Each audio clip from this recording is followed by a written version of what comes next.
Hey guys, welcome to another video. So the other day I actually took the car to my boy's workplace to run the engine codes. So I did the valve cover gasket.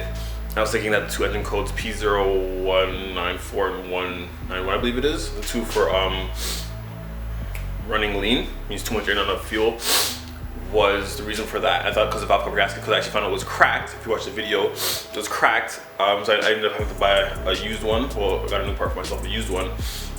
Replacing the engine codes didn't come off. So I went to my boy's work to see what other codes, if we could reset the codes and everything. So I ended up buying the car. It started, I got it working. I guess I got the battery replaced. And then I drove it to get an oil change. It's like the same day I put it on the road. My boy checked the codes for me. It was only 2 codes then. The oil change, he reset it, whatever. I guess after driving for a while, found out it went from 2 codes up to 10 codes. I believe it was 10 or 8, yeah. So basically, it's the same 2 codes with the engine running lean. Every single cylinder is misfiring. And then the engine is over retarded and something else, I completely forgot. Something else, but yeah, it's a misfire. But like, the misfire is not massive where it's like the car shakes. Like, okay, at the beginning, when I first had the car, it was massive. It was like the car was like it was shaking like almost like a muscle car, almost like a rotary, if you will. Like the car would shake at times, but now it's like, it's so minuscule you can't even notice it. But in this series, if you will, we're gonna try and diagnose what the heck is going on. So yeah, again, I don't know that much about everything, but my boys are helping me out, and we're gonna try and see if we can figure this out. So to get that issue, so what we've done so far, or at least I myself have done so far, is I've changed the valve cover gasket, and I've changed the fuel pump and the spark plugs. So they said go from most expensive to cheapest route. So the next route off of that, obviously, is the fuel filter, which I do have. So we're going to change the fuel filter today. And then if not, if fuel filter doesn't work, we'll go ahead and do the coil packs. If that doesn't work, then I think we'll go into either the fuel rail we'll probably end up doing, and if last but not least, will be the O2 sensor and stuff like that. But who knows, we'll see if anything along the lines fixes it, but definitely we're gonna go ahead and try and see if we can fix it. So currently I do have the car, as you can see, sideways. Yeah, sideways up basically, but because we're gonna go ahead and change the fuel filter today, as I did mention. So I do the fuel filter, I'm gonna grab it, it's actually in the car, but this is where we are right now. Where's my lights? I was underneath the car already. So I have the other car jacked up. Let's be good here. The other car jacked up on a jack stand. And my car underneath is pretty, I'm not happy with it, so we're gonna definitely have to get that fixed up. But I'm noticing a puddle of oil there, so I'll look into that, of course. I did notice, of course, this is besides the point, but oil, I think it's my oil pan. I have no idea, honestly, but a ton of oil there.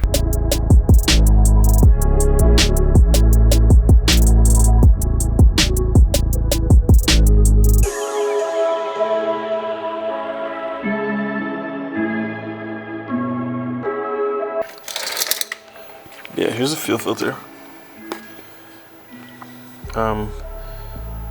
It's old. Looks like it's from the OEM. So I have no idea if it is, but it looks like it is. What I'm gonna do, I'm gonna get a bucket to put underneath it, because when I do take out the lines, fuel most likely will come dripping out of it. I'm really hoping I don't have to replace these lines again, or these clamps. So I'm gonna try it, and if I have to replace someone's run to the store, thankfully someone's home to drive me, because this car won't be working obviously. Luckily someone's home to take me to go ahead and replace these, at least just maybe the 3mm lines. I'll just get new, whatever the hell these are, I forgot, but I believe it's another 8mm on this side. That side pulls the bracket down, and then it's just a matter of taking these 2 off, wiggling it off, and then letting the fuel dip out and then putting it back on. So let's get into it. Alright guys, so the car is still up on the jack. So I went and got a fuel filter. Turns out it's actually the wrong one. I didn't know that. Apparently for E46 there's 2 fuel filters. The one I got is, yeah, it's one in there, so like single outlet on both sides. The one I need is not that. Didn't know that, so take the car down now and then I'm gonna drive it, I guess, until I'll open up the part. My boy waiting to order it for me, so when it's ordered, I will start the video again, I guess. And yeah, so next when it's ordered, I will continue the video. But for now, the car is up. I'm gonna drop her down and then see you guys shortly, I guess. Yeah. One eternity later. So guys, we're back and we're here. I already have the car jacked up, of course, and other stuff like that, as I did say. So we do actually have the correct fuel filter this time. This one is by, I don't know, I think it says, it's by, oh, I think it's the same brand, Molly or whatever, I don't know. But there's a vacuum line and all that stuff, and this is the right one. The only thing is, actually no, I didn't think this through. Actually, yes, I have the right one now. So I'm already set up to literally just go ahead and pull it out, and then catch bucket for the fuel. I'm gonna put gloves on because I hate fuel, it's cold. So we're gonna go ahead and do that now. And yeah, I was actually trying to figure out, went to Home Depot and actually bought a couple sizes of these to replace them, but I didn't know what size to get exactly. But no, I realized I can actually put this over this and see what size would fit best with the hose just over it. So yeah, probably gonna use a smaller size.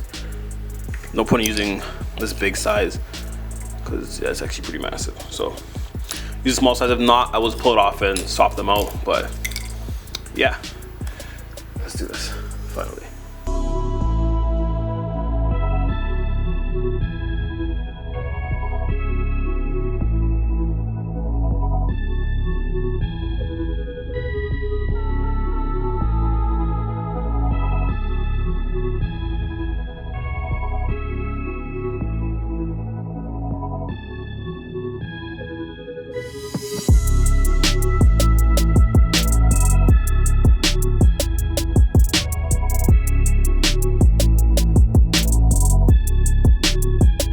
Alright guys, so there literally is a 10 mil here, 10 mil holding, basically 10 mil holding the bracket for the fuel filter. I've already loosened all the lines, these. So I'm just gonna drop this down, hopefully pull the front off first. I don't wanna pull all of them because I know it's gonna leak like crazy. I'm thinking I might just pull the front off, hook that up, and then I'm thinking just pull the front off, have it drip into there, replace the line, and then go to the back and connect it, and then replace everything. I'm gonna put gloves on because fuel is cold, and yeah. Hopefully I do it without too much spills, so we'll see what happens. Let's do this.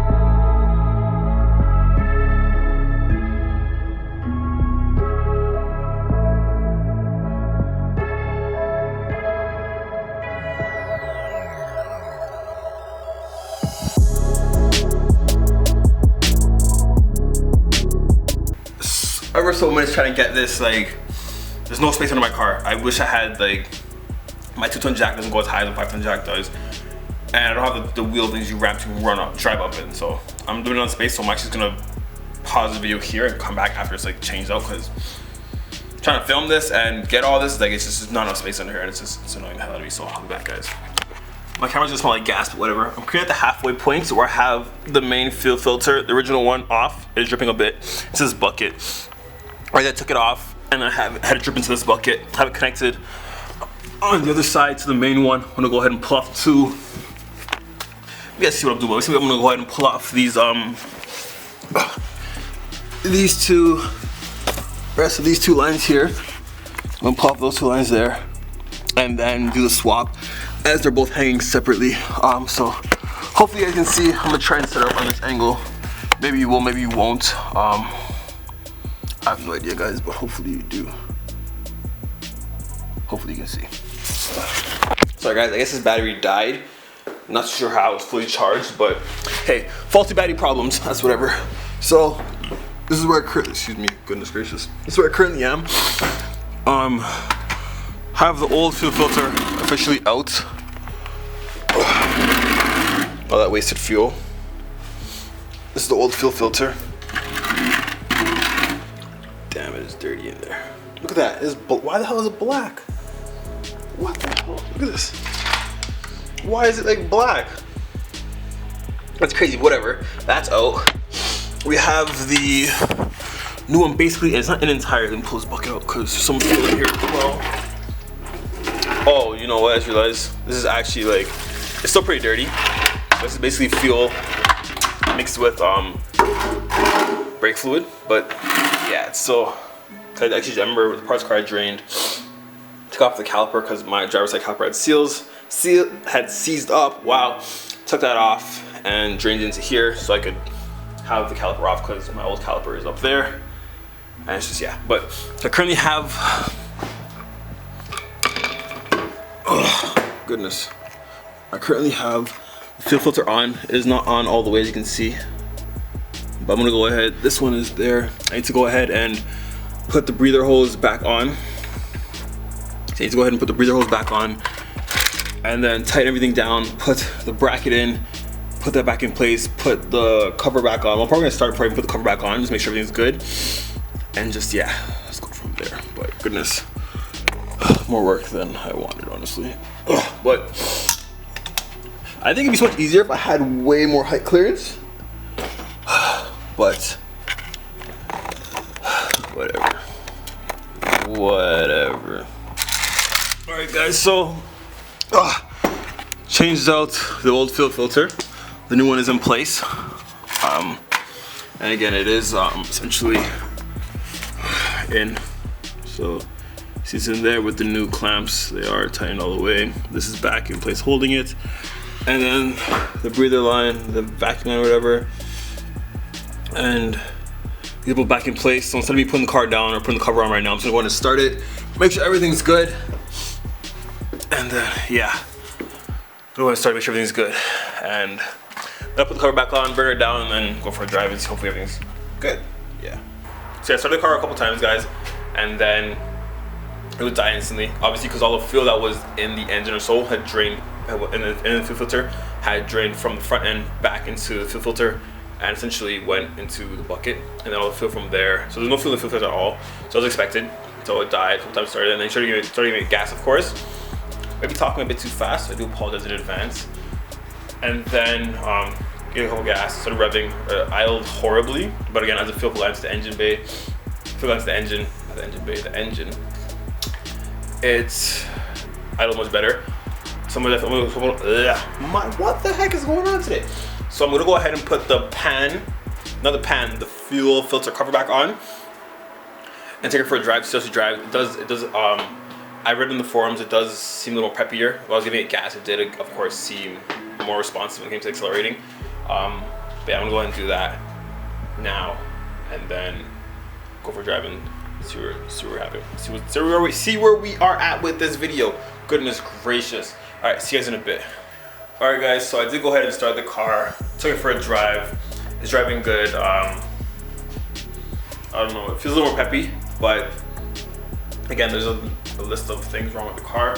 So another thing to add to the list of things done, maintenance wise for the car, to get it running tip-top shape. But I hope you guys enjoyed this video. It was long overdue for the fuel filter because, yeah, the filter's like leaking out like some black stuff, which is bad, but whatever. Fuel filter is now changed. The car's back to good health in that aspect, and hope you guys enjoyed it. Of course, if you did, give us a big fat thumbs up. Damn, it's a big fat thumbs up. And if you're new here, definitely subscribe, and I'll see you guys in the next one. Peace.